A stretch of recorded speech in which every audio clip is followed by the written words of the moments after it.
Guys, welcome back to your new channel. നമ്മൾ വീണ്ടും വന്നിരിക്കുകയാണ്. പരീക്ഷയുടെ തിരക്കൊക്കെ ആയതുകൊണ്ട് നമുക്ക് വീഡിയോ ഇടാൻ പറ്റിയിട്ടില്ല. ഞാനും എൻ്റെ കൂട്ടുകാരനും കൂടി ഇപ്പോൾ ഞങ്ങളുടെ രണ്ടിൻ്റെ പോസ്റ്റർ കറക്കി കാണിച്ചു തരാം. എടാ വാടാ.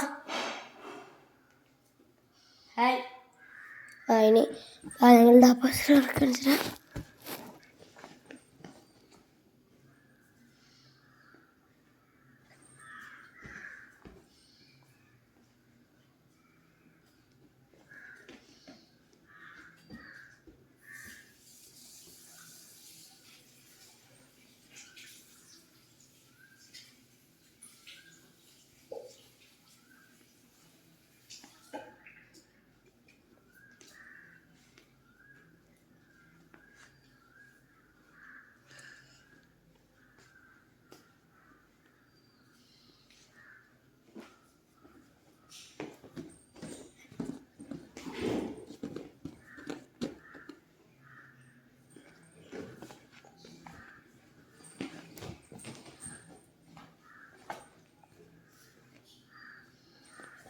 അപ്പോൾ ശരി ഗൈസ്, ഇന്നത്തെ നമ്മുടെ വീഡിയോ ഇത്രയേ ഉള്ളൂ. ബൈ.